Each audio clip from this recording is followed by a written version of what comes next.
नमस्कार मेरे प्यारे भाइयों बहनों, उम्मीद करता हूँ आप स्वस्थ होंगे। चलिए जानते हैं देश दुनिया की 50 बड़ी खबरें 5 मिनट में। भारतीय नागरिकता के लिए सरकार का पोर्टल लॉन्च। पाक, अफगान, बांग्लादेश के गैर मुस्लिम शरणार्थी करेंगे अप्लाई। सीए के खिलाफ मुस्लिम लीग सुप्रीम कोर्ट पहुंचा। सिटीजनशिप अमेंडमेंट यानी सीए के तहत भारतीय नागरिकता के लिए गृह मंत्रालय ने वेब पोर्टल लॉन्च किया है। पाकिस्तान, अफगानिस्तान और बांग्लादेश से आए गैर मुस्लिम शरणार्थियों से नागरिकता के लिए आवेदन मांगे गए हैं। केंद्र ने सोमवार को सीए का नोटिफिकेशन जारी किया था। इसके साथ यह कानून देश भर में लागू हो गया। सीए को हिंदी में नागरिकता संशोधन कानून कहा जाता है। इसके तहत 31 दिसंबर 2014 से पहले पाकिस्तान, अफगानिस्तान, बांग्लादेश से आए हिंदू, मुस्लिम, सिख, पारसी, ईसाई समुदाय के लोगों को नागरिकता दी जाएगी। नागरिकता संशोधन कानून की 3 बड़ी बातें।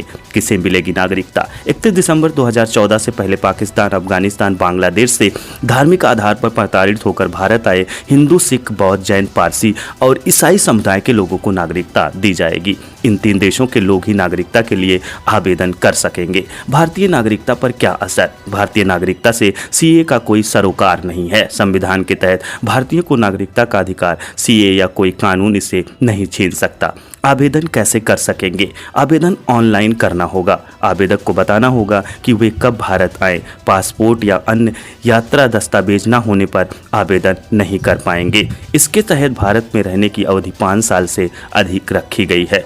संसद ने सीए पर 11 दिसंबर 2019 को मुहर लगाई थी। 6 महीने के बाद नियम बनाकर इसे लागू करना था, लेकिन सरकार ने 4 साल और 8 एक्सटेंशन के बाद 11 मार्च 2024 को इसका नोटिफिकेशन जारी किया। हालांकि सरकार ने 2022 से 9 राज्यों के 31 जिले, मजिस्ट्रेटों और गृह सचिवालयों को नागरिकता अधिनियम 1955 के तहत 3 देशों से आए हिंदू, सिख, बौद्ध, जैनियों, पारसियों और ईसाइयों को भारतीय नागरिकता देने की अनुमति दी थी। इसमें गुजरात, राजस्थान, छत्तीसगढ़, हरियाणा, पंजाब, मध्य प्रदेश, उत्तर प्रदेश, दिल्ली और महाराष्ट्र शामिल है। गृह मंत्रालय की 2021-22 की रिपोर्ट के अनुसार अप्रैल-दिसंबर 2021 में कुल 1414 विदेशियों का भारतीय नागरिकता दी गई थी।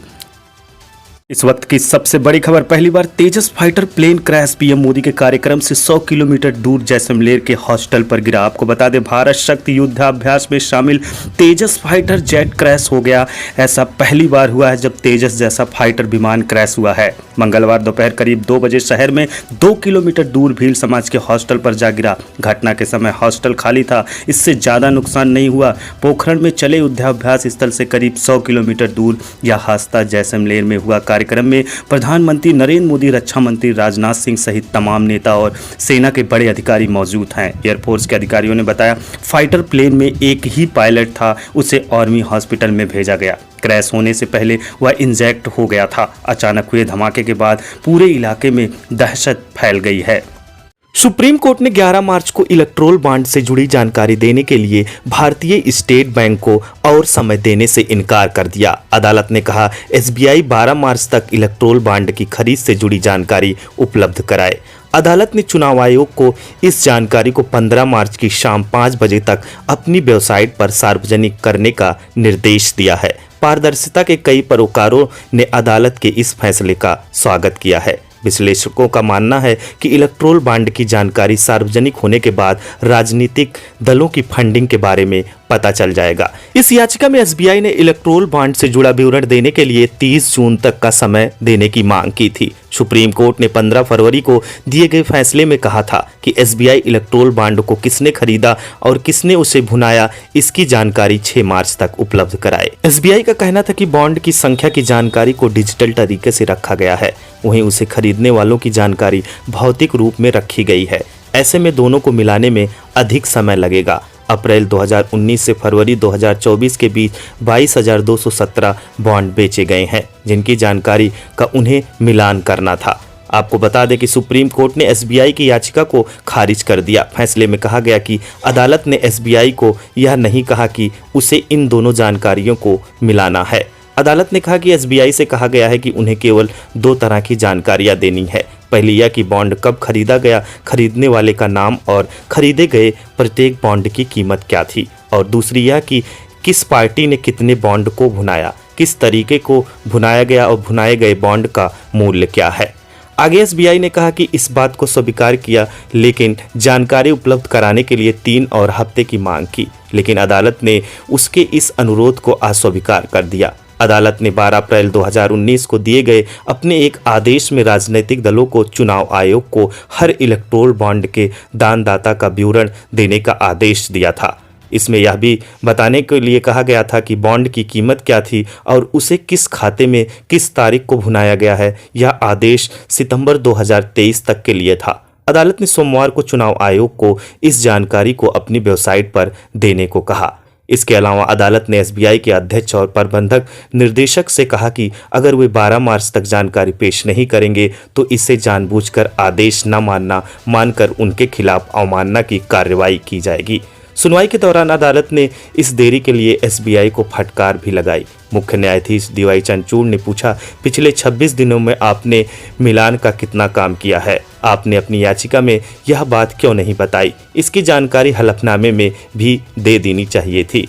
चुनावी चंदे में पारदर्शिता की वकालत करने वाली अंजलि भारद्वाज ने कहा, कोई कारण नहीं था कि एसबीआई सुप्रीम कोर्ट के फैसले का पालन न करे, क्योंकि उनके पास पूरा डेटा है। ऐसा लगता है कि एसबीआई चुनाव से पहले ये डेटा नहीं देना चाहती है।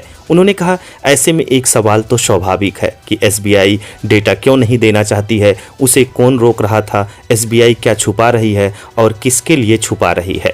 उन्होंने कहा, जो राजनीतिक दल हैं, खास तौर से सत्ताधारी दल, उन्हें भी इलेक्टोरल बॉन्ड का बड़ा हिस्सा मिलेगा। यह तो तय है कि बीजेपी को सबसे ज़्यादा इलेक्टोरल बॉन्ड के जरिए पैसा मिला है। इलेक्टोरल बॉन्ड बीजेपी के लिए सबसे अधिक फायदेमंद रही है। इलेक्टोरल बॉन्ड पर सुप्रीम कोर्ट के फैसले के मुताबिक बीजेपी के पास 2017 से 18 यानी 2022 से 23 के बीच करीब 6,566 करोड़ रुपए के इलेक्टोरल बॉन्ड मिले हैं। भारद्वाज कहती है, जब सत्ताधारी दल को चंदा दिया जाता है तो वह किसी उम्मीद में दिया जाता है। चंदा देने वाला सोचता है कि हम पैसे देंगे तो हम सरकार के फैसलों और उनकी नीतियों पर प्रभाव डाल पाएंगे। वो कहती हैं, इससे बहुत सारी चीज़ों पर रोशनी पड़ेगी। कोई फायदा लेना भ्रष्टाचार का सबसे बड़ा कारण है। किस कंपनी को ठेका मिला है? क्या नीतियां बन रही हैं? क्या वो नीतियां कुछ कंपनियों को फ़ायदा पहुंचा रही हैं? क्या उन कंपनियों ने इलेक्टोरल बॉन्ड के जरिए सत्ताधारी दल को पैसे दिए हैं? वो कहती हैं, क्या कुछ कंपनियों के खिलाफ किसी एजेंसी में कोई मामला चल रहा है? क्या चंदे के बाद उनको ठंडे बस्ते में डाल दिया जाएगा? ऐसी तमाम चीज़ें बाहर आएंगी। इलेक्टोरल बॉन्ड के मामले को कवर करने वाले पत्रकार नितिन सेठी के मुताबिक हमें जो मिलेगा वह उस बात की पुष्टि होगी जो हम पहले से जानते थे।